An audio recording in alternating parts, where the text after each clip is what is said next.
White flag is raised. And that off in the 3-mile Guinness Kerry National. 17 fences to jump, and it's Foxy Jacks with close-up Stumptown, Chemical Energy, and Born by the Sea. This quartet covered by a couple of lengths, making their way to the first of their 17 fences. Foxy Jacks with Stumptown, Born by the Sea. On the running rail is Chemical Energy, the red and white, as they jump their first fence. All safely over as Chemical Energy edges through on the inside to just head Stumptown, Foxy Jacks. Round the outside, Authorized Art and Desertmore House. Born by the Sea next, quartered cap of Stealthy Tom. And then away from the Sea and Gevray and Salvador Ziggy next with Ain't That a Shame in mid-division. To the outside in the black jacket, the English challenger Captain Catastock. Running for Liam Harrison and Fergal O'Brien, fence number 2. And the leader is Chemical Energy. On to number 3, the final fence in 2 circuits' time. From Foxy Jacks in the centre of the track, followed by Wave of the Sea, and then Desertmore House and Stumptown next, with Authorized Art and Born by the Sea and Salvador Ziggy next, and Stealthy Tom. Gevray, couple of lengths in front of Ciel and Neige, and then Ain't That a Shame and the Gopher next, with Captain Catastock on the outside of Gabby's Cross at the rear, Hurricane Georgie and Life in the Park. Tightly grouped, turning away to fence number 4. And Foxy Jacks has wrestled back the lead and goes on to show 2.5 in front of Chemical Energy, then Stumptown a handy running third. On the inside is a Wave of the Sea with alongside Desertmore House, then Authorized Art, who's followed by Born by the Sea, fence number 4. Again, all okay, with Foxy Jacks and Gavin Broder building up a lead of 4 lengths as they cross tracks now to the next 2 fences on the far side, numbers 5 and 6. Chemical Energy and Jordan Gainford in second, and then Stumptown and Danny Mullins, who are followed by Wave of the Sea, Simon Torrance the inside of Desertmore House at fence number 5. And the leader is Foxy Jacks from Chemical Energy. In third place is Stumptown. After Stumptown is Authorized Dart with on the rail a Wave of the Sea, Desertmore House in between horses, then Born by the Sea and Salvador Ziggy is next. The Diamond Jacket on the inside of Gevray.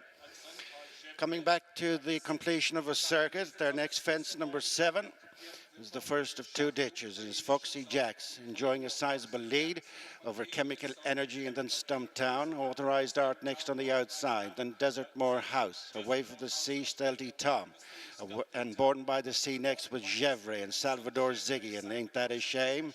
Captain Catastock next on the outside. Onto the fence, which was their first. It's number 8 this time, and it's Foxy Jacks the leader from Chemical Energy.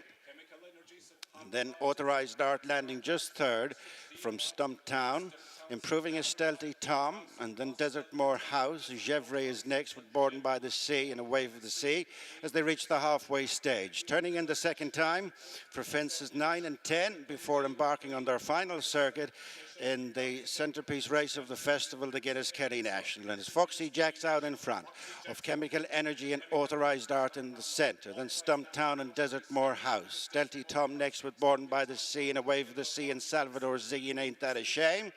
Onto the fence, that'll be the last one next time. 8 out, and it is Foxy Jacks with a slightly reduced advantage.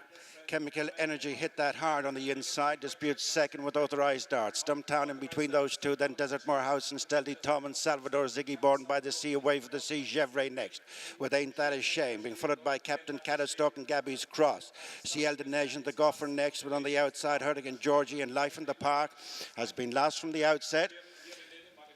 All with us heading out on their final circuit with 7 fences left to jump. They're well inside halfway, and it's Foxy Jacks the leader from Chemical Energy. Authorized Art is poised in third, followed then by Desertmore House and Stumptown next with Stealthy Tom and Born by the Sea, a Wave of the Sea, Salvador Ziggy creeping up a position or 2, and then Gevray.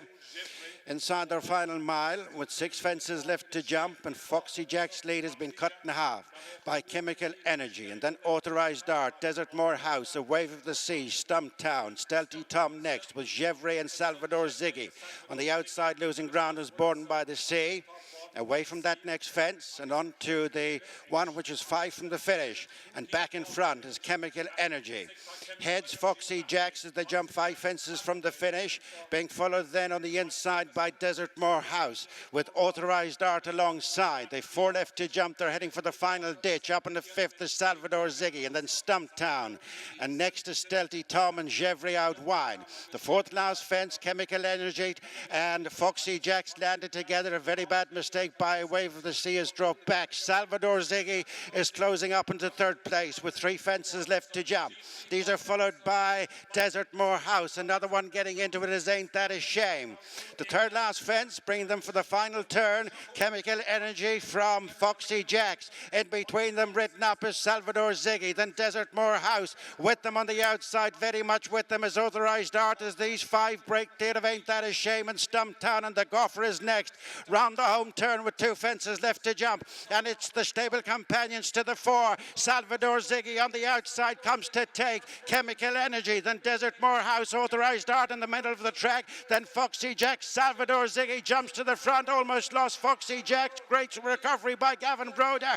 It's Salvador Ziggy to the final fence. Authorized Art on the outside of Desertmore House, who's putting his best foot forward, and it's Desertmore House in the lead and pulling away to win another national for Ricky Doyle and Martin Brassil. Desertmore House wins the Guinness Kerry National from Salvador Ziggy, Authorized Art, Foxy Jacks. Ricky Doyle posing with the spoils of victory. Ricky, congratulations. The Guinness Kerry National Trophy is in your hands. How good does that feel? Unbelievable. To ride a national winner for Martin is literally a dream come true. Now tell us about this horse, because you know him very, very well at this stage. Did you always feel that there was potentially a race like this to be won with him?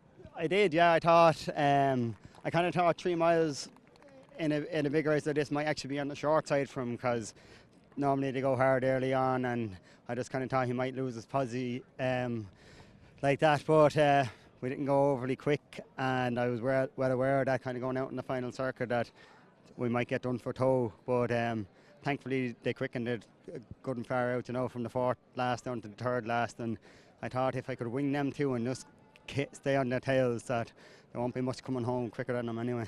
And in terms of the position you had throughout the race, were you relatively happy on that front from early on? I was, yeah, because like that, I jumped off to get that position thinking that I'd be 3 or 4 horses back, but I was kind of plan A worked, yeah. And tell me about Martin Brassil, Ricky. You're riding for Martin for a good while now. He's some man to produce these staying chases on the big days, He is. There's kind of no better man to have on your side. I grew up with Martin's son Connor. I've been in their house since maybe the age of 10 or so. And yeah, growing up watching Martin train all these winners, so to be a part of it is great. I'm very lucky that I'm part of Martin's team. I'm only a small player in it, he's Paul there that's there 19 years, and he's great. He's very lucky that even though he's a small team of horses, the team is smaller, but they do the work of as many people as you need them to. Ricky, Numbersixvalverde famously won an Irish Grand National and a Grand National Aintree in those colours for Bernard Carroll. Do you think this horse has the attributes maybe to go down that path? He's on the right path anyway. Yeah, I led up number 6 in the Champions Parade when I was only a Gosson, so to have these colours on winning is great. But yeah, the way he jumps and the way he finishes out his races, and he ticks all the boxes really, I think.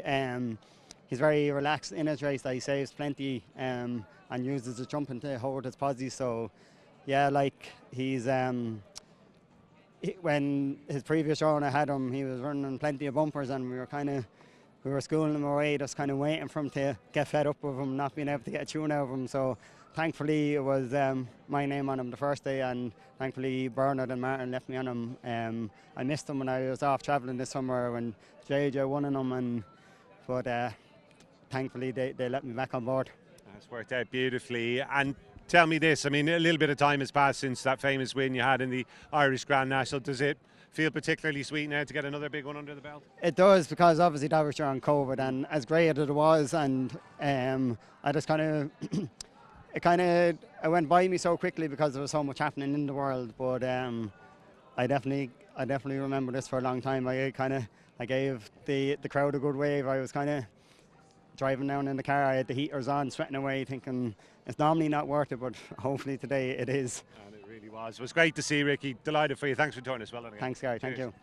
Well, what a performance by the novice Desertmore House to land the big race of the week here at Listowel's Harvest Festival, the Guinness Kerry National. Martin Brassil is with us now. Martin, you were telling us before the race you couldn't remember even having a runner in it before. What a start. That was some performance. It was a great performance. The horse, he's always shown us he was a very sound jumper, and he seems to have endless stamina. So he won his beginners well, and he ran in the Galway Blazers. Happened a bit quick for him there, missed one, and kind of 2 miles 5 or 6 around there.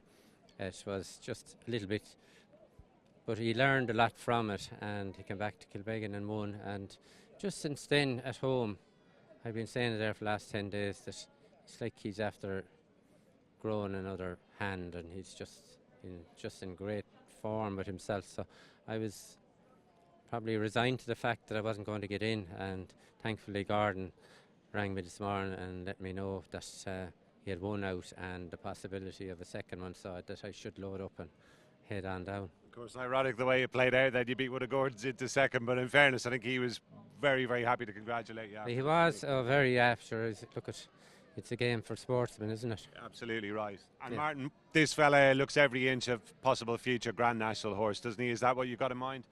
Sure, look, kind of every day was kind of a learning curve, and today I felt he was going to be thrown in a little bit the deep end, and we were going to find out a bit more where we were going to be going with him. So you can dream another little bit now. I don't think Bernard Carroll, who owns him in partnership with Anthony Vaughan, was here today, but have you had a chance to speak to him? I have, yeah. He has a plan to go to the rugby on Friday for about 16 days, so he's kind of catching up with all his work before he goes, and he just couldn't, because we weren't sure until 9 o'clock. That he was getting a run. Yeah, that he was getting a run, so we couldn't just work our way around that. So it was it's a pity he wasn't here, but I remember the first time he had a runner in a national for me was in the Irish National, and he had planned to go to Portugal, and in case to change the look of the horse, he still went to Portugal and the horse won. And that was Numbersixvalverde, I think. 2005, yeah.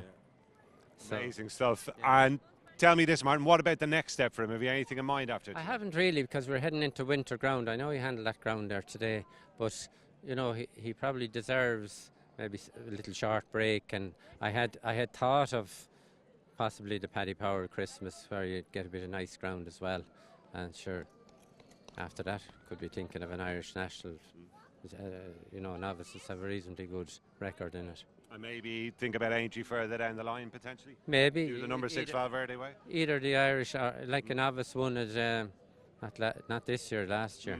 We'll have look at something to have a chat about anyway. And Martin, how pleased are you for Ricky Doyle as well? He's a real grafter. Isn't he? Delighted, yeah. We know Ricky a long time. Himself and Connor kind of grew up together there, messing around with ponies and stuff like that. So I remember the first time I saw him riding in Kerry, he won the Dingle Derby. He was only 11. Yeah. His first ride in the race. So Kerry's a lucky place for him. He's got a bit of history down here. He does. He's a good bit of history here. So I know he's a very sound fella, very, very kind of, I'd say he'll make a good trainer someday. Okay, well, you're making a fine festival, I'll tell you that much at the moment. Another big win today. Thanks for joining us. Thanks very much. Watch live racing now on racingtv.com.